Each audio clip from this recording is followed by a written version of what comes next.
טוב, אנחנו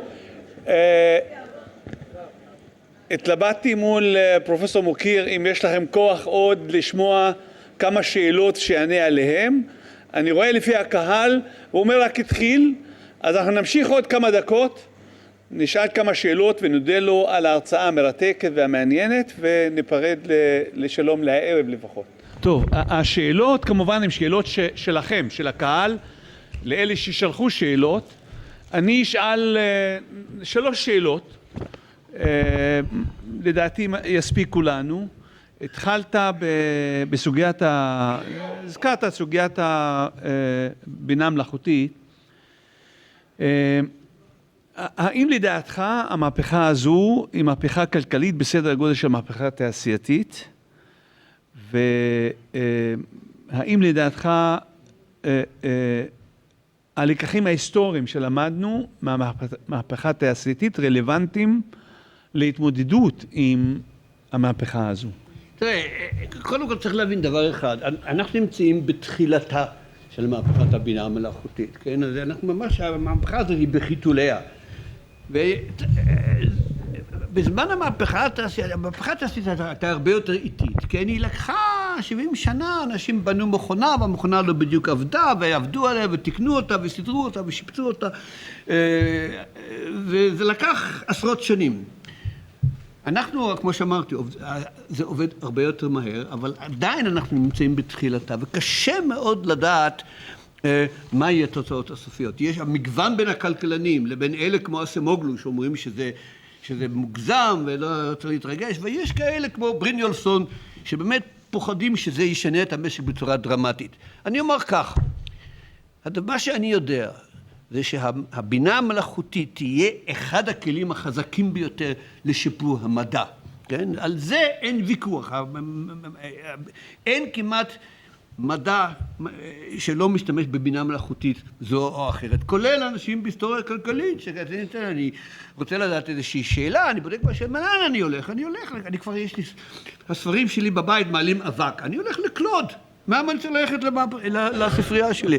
קלוד אומר לי, תשמע, לך תסתכל בספר הזה, ואז אני מוציא אותו מהספרייה. אבל כך שמבחינת המדע, אין לי ספק שהבינה המלאכותית תעשה דברים דרמטיים. לגבי המשק, יהיו כל מיני נבואות זעם, שאבטלה טכנולוגית בקנה מידה נוראי, מסעיות שנוהגות את עצמן, ויהיה לנו מיליונים של נהגי מסעיות שעמדו ברחוב ובלי עבודה וזה. לא דובים ולא יער, כמו שהמורים שלי בתיכון היו אומרים. זה לא יקרה. להפך, אני חושב על הדבר הבא. הבעיה הגדולה בשוקי עבודה, בעולם כולו, אבל במיוחד במערב המתועש, היא מחסור בכוח אדם.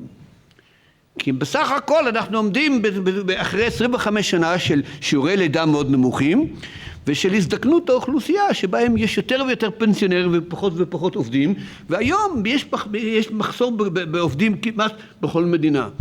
אם מישהו יכול לבנות מכונות, רובוטים עם בינה מלאכותית שיעשו את העבודה שאנשים עושים, כן ייטב, כי מי יעשה את העבודה? עד עכשיו הפתרון בארצות הברית הייתה בעיקר להביא מהגרים. נראה לי שכרגע העתיד של זה הוא בספק, אם מותר להתבטא בזהירות. ואז אם כך, מה נשאר? נשאר שינויים טכנולוגיים. השילוב בין בינה מלאכותית לבין טכנולוגיית חומרים חדשה לבין רובוטיקה, זה יהיה labor saving, ההמצאות החוסכות עבודה המוצלחות ביותר שאפשר לחשוב עליהן. כך שזה לא מטריד אותי. זה נכון שיש חיכוך, שאנשים שנהגו מסעית אולי לא מוכנים ללכת לעבוד בבית זקנים ולהחליף לזקנים את החיתולים. כן, אבל בטווח הארוך זה מה שצריך לקרות, וזה מה שתמיד קרה. ומה שאנחנו לומדים מהמהפכה התעשייתית הוא בדיוק זה. אחד הדברים שקרו במהפכה התעשייתית שהיה די טראומטי, היה המצאת הנול האוטומטי, כן? זאת אומרת, מכונת אריגה, שהרגה בצורה הרבה יותר מהירה, ועשרות אלפים, אם לא מאות אלפים, של אורגים איבדו את פרנסתם, ובאמת עברו טראומה קשה. אבל הילדים שלהם מצאו עבודה בתור נהגי רכבת, בתור מכונאים, בתור... המשק החדש קלט אותם. אז יש הוצאות מעבר מסוימות, כן? בדרך כלל בשיפורים טכנולוגיים זה מה שקורה. הדור שקיים בזמן מהפכה טכנולוגית חשובה, הוא לא תמיד נהנה, אבל בטווח הארוך, כן? הדור הבא כבר מתאים את עצמו. עכשיו, לכן זה חשוב שיהיה זמן, ומדאיג אותי שהמהפכה של הבינה המלאכותית הולכת כל כך מהר. אבל נתמודד עם זה, אנחנו נוכל. עכשיו, אני רוצה לומר עוד דבר אחד, בינה מלאכותית, האנושות עומדת כיום בפני משבר קיומי שלא היה בתולדות האנושות, וזה התחממות כדור הארץ. אל תאמינו לאלה שאומרים שזה לא קורה, אל תאמינו לאלה שאומרים שזה טבעי, שום דבר. הממצאים הם חד משמעיים. הבעיה היא איך אנחנו עוצרים את זה. והיום יש תפיסה שהפתרון חייב להיות טכנולוגי, כי פוליטי הוא לא יהיה. ואם הפתרון הוא טכנולוגי, מי ומה יותר טוב מאשר בינה מלאכותית לפתור את הבעיות הקשות של איך ליצור יבולים שיכולים להיות עמידים בפני טמפרטורות קיצוניות, איך לבנות מערכות של אנרגיה ושל תמסורת אנרגיה שהן יכולות להתמודד עם הבעיה של דלק שמכיל פחמן. אלה הבעיות שעומדות בפני האנושות. הבינה המלאכותית תציל אותנו מהן. זה, אני חושב, דבר שצריכים לחשוב עליו ברצינות רבה מאוד. תודה רבה. איפה ישראל בתוך זה? וכיצד... וואלה. כן, תשמע, אתה פה, וחשוב, כי יש כאלה שטוענים שישראל מפגרת בתחום הזה, אז אני לא יודע כמה אתה יודע או לא יודע, אבל זה מצד אחד. מצד שני, אנחנו מסתכלים על המשק והכלכלה בישראל, אז הכלכלה הישראלית מפגינה חוסן לאורך זמן, למרות המשברים, למרות מה שקורה, למרות האתגרים, למרות מלחמות, למרות הפנדמיה שהייתה. יש פה מצב לא רע, ואתה אופטימי, כי אני שמעתי אותך אתמול, שמעתי אותך היום, אתה מאוד אופטימי, אז האם אתה אופטימי גם לגבי המקום הזה? שאנחנו חיים בתוך? כמו שאמרתי בגדול, אני אופטימי מבחינה טכנולוגית, אני מודאג מבחינה מוסדית פוליטית, וזה נכון גם לגבי ישראל, עם כל הכבוד. ישראל היא ב-20-30 שנה האחרונות, היא נס כלכלי שלא היה כדוגמתו, אני חושב, בהיסטוריה המודרנית, כן? כשאני באתי לארץ בשנות ה-50, זאת הייתה ארץ ענייה, כן? האוכל היה משעמם, התחבורה הייתה תפוקה, היה קשה לחיות בארץ, אף אחד לא מת מרעב, אבל להגיד שאנשים ישבו לארוחות ונהנו, כן? הייתה ארץ ענייה. היום אני בא פה, הכנסה לנפש בישראל יותר גבוהה מאשר באיטליה. אנשים חיים נפלא, איכות החיים היא אחת הטובות בעולם, וזה בזכות, כמובן, היכולת שלהם ליצור הון אנושי ברמה ובאיכות שמעט מאוד מדינות יכולות להתחרות בה. אחוז העובדים בהייטק בארץ הוא יותר גבוה מאשר המתחרות שלנו, שגם להם יש אחוז גבוה מאוד בהייטק. אסטוניה, סינגפור, טיואן, אלה מדינות יחסית קטנות, חלק יותר קטנות מישראל, חלק יותר גדולות, אבל הן מדינות שיש להן חיות מההייטק. ישראל, אחוז העובדים בהייטק הוא הגבוה ביותר. אלה הן החדשות הטובות. החדשות הרעות הן שישראל היא משק קטן פתוח, מה שנקרא small open economy.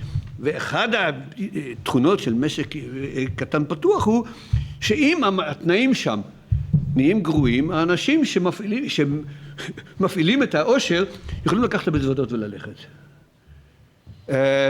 וזה לדעתי אמור להטיל אילוץ על מה שהמשטר יכול לעשות, אבל אם המשטר לא עומד באילוץ הזה, הם יכולים להביא להתמוטטות המשק ההייטק, וזה מה שמפחיד. אני זוכר שדיברו על זה בזמן הרפורמה המשפטית, אני זוכר שהייתה הרצאה של פרופסור יעקב פרנקל, שהיה בזמנו נגיד בנק ישראל, ואני מכיר אותו טוב, ויענקל'ה אמר, כן, אמר, הפחד הגדול הוא שאם פה ישראל לא תהיה מדינת חוק, האנשים שהם באמת עומדים במרכזה של הצמיחה, ייקחו את המזוודות וילכו, כי אלה הם אנשים שיכולים למצוא ג'ובים בחוץ לארץ. וזה משהו שהמשטר חייב להביא בחשבון. ואם הם לא מביאים את זה בחשבון, הם חותכים את הענף שעליו הם יושבים. ומבחינה זו אני חושב שיש מקום לדאגה.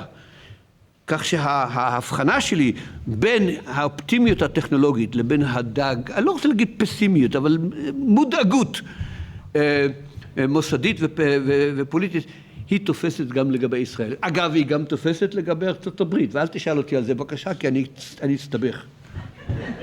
אתה רוצה לחזור לשם. שלא יעצרו אותי בגבול. כן, בדיוק. אז אני לא אשאל אותך על זה.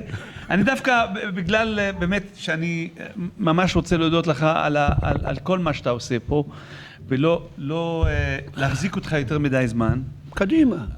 אני רוצה לשאול משהו אישי. משהו אישי, ככה, משהו אישי מדעי כמובן. מה מניע החוקר? מה מניע את יואל מוקיר? מעבר למה שאמרת בהרצאה, מעבר לגינוני הכבוד, מה מניע אותך? ואני אשאל את זה בצורה כזו. לאורך קריירה יוצאת דופן ששינתה את האופן שבו אנו מבינים את ההיסטוריה הכלכלית, מהי השאלה המדעית החשובה ביותר שממשיכה להעסיק אותך כיום? ואני אמשיך אותה בחלק נוסף אחרי זה. בבקשה. וואלה. מה מניע אותי? אז דיברתי על התמריצים, ואני לא, אני בן אדם, אני מונע על ידי תמריצים, כן? כל אחד רוצה שאנשים שהוא מכיר, שמעריכים אותו, שיחשבו עליו טוב, כן? זה נתון פסיכולוגי. אבל מעל זה, אני חושב שאולי, אני רוצה, יש איזה צורך פסיכולוגי של אנשים להשאיר משהו אחרי מותם. זאת אומרת, מה שנקרא legacy.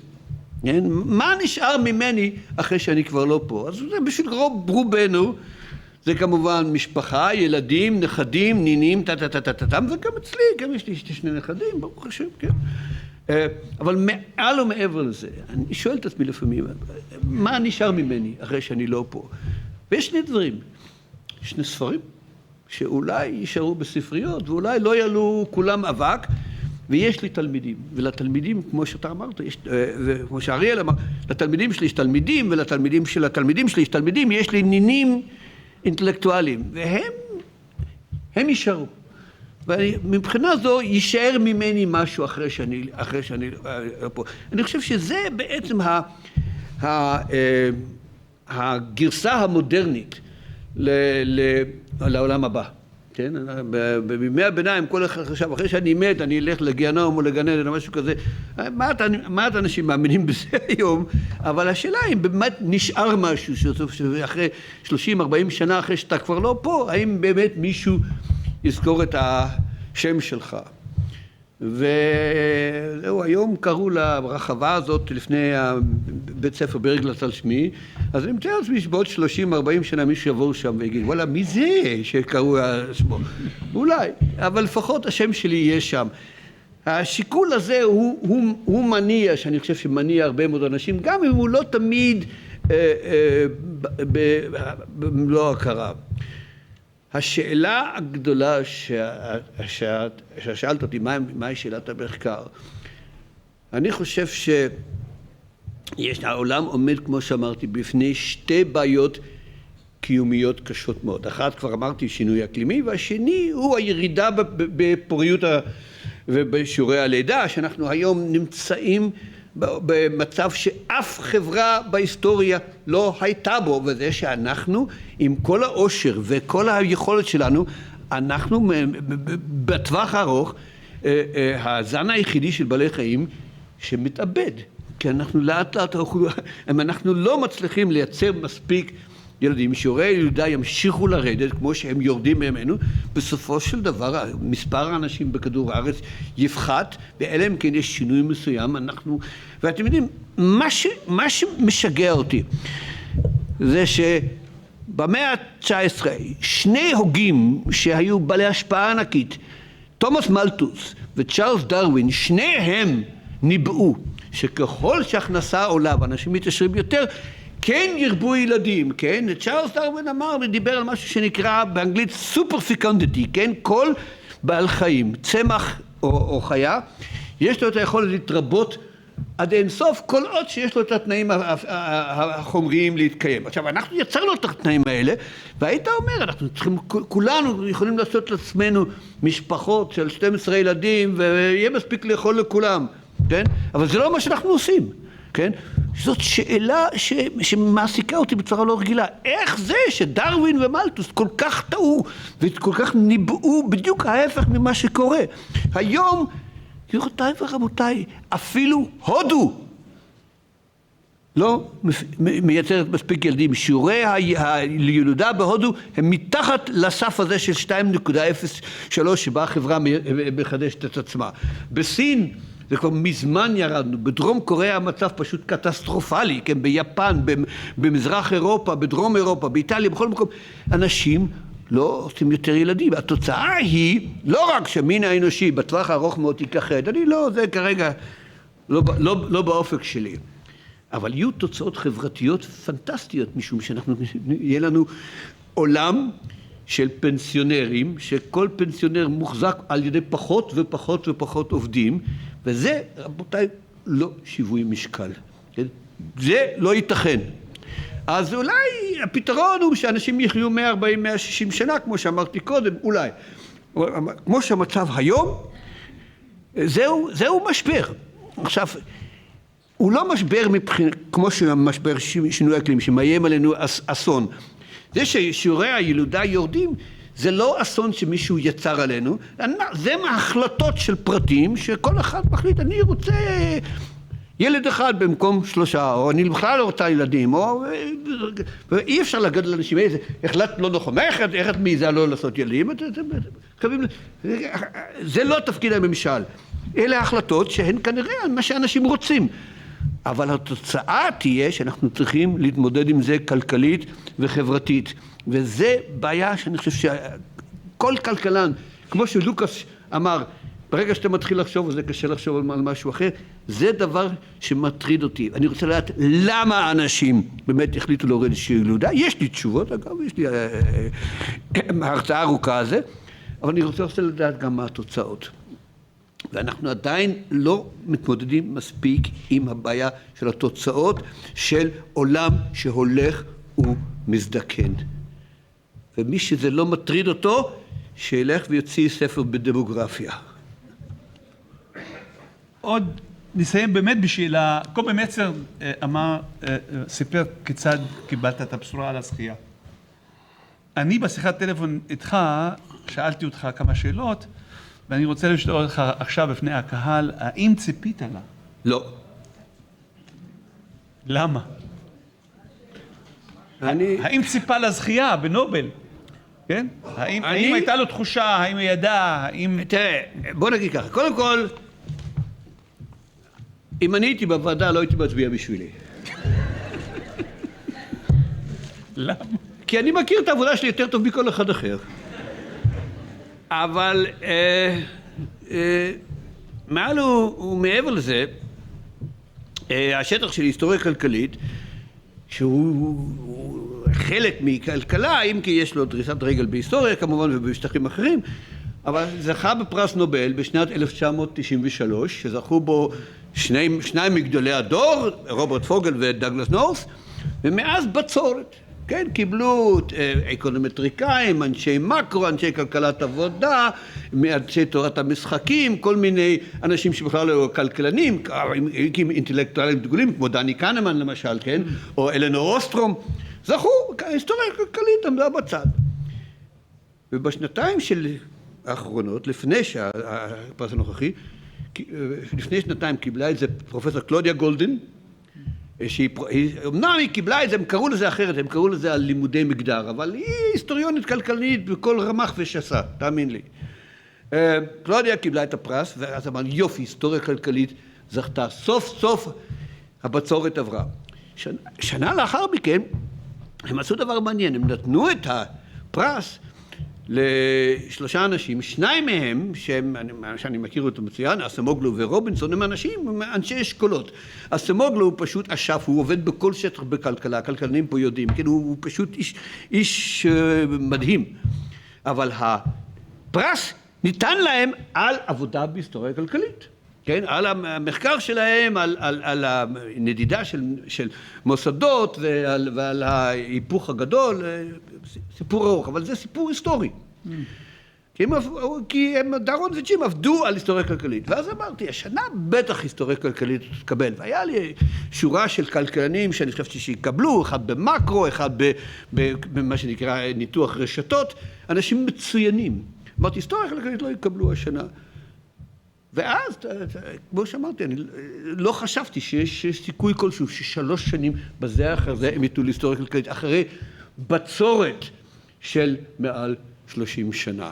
אז זה היה חישוב שלי, והחישוב הוא נכון, רק שאני לא היה לי מושג על מה אני מדבר, כן? כי אני לא ישבתי שם בוועדה של שיושבים שם בבנק המרכזי בשוודיה ועושים את ההחלטה. ובאמת, כשהגעתי לשטוקהולם, דיברתי עם בחורה לא הכרתי, אבל ידעתי מי היא, מאוניברסיטת לונד בשוודיה, ואמרתי לה משהו דומה, אמרתי לה, תגיד מה, היסטוריה כלכלית? היא אומרת לי, תשמע, אומר, הוועדה זה לא מה שהיה פעם. אבל זה, בתור בן אדם מבחוץ, אתה לא יודע את הדברים האלה, ואני פשוט עשיתי אקסטרפולציה של מה שחשבתי שהיה בעבר, וזה לא. כי גם שם אנשים מתחלפים, ואתם יודעים איך שעובדות ועדות הפרסים האלה, כן? אני ישבתי בעצמי בוועדות פרסים, והרבה מאוד זה, אתה יודע משהו, תצביע בשביל המועמד שלי השנה, אני אצביע בשביל המועמד שלך בשנה הבאה, כן? מין כל מיני לא גרולים כאלה. זה מה שאנשים עושים. מתברר שאיכשהו היסטוריה כלכלית יצאה נזכרת מהתהליך הזה, ואני שימח אותי מאוד, אבל שאלת אותי, ציפית לזה? לא. תשמעו, אני באמת מהמם אותי הצניעות, אני חושב שזה בן אדם גדול, ללא ספק. היכולות שלך להסביר תהליכים כל כך עמוקים, כל כך גדולים, בצורה מאוד מאוד מבוססת ומשכנעת. מגיע לך הפרס, יואל, אל תצטנע, על זה אל תצטנע, מגיע לך הפרס. אני רוצה להודות לכם על הערב המצוין הזה, באמת, ותודה לך. תודה רבה. תודה רבה. תודה. ערב טוב לכולם.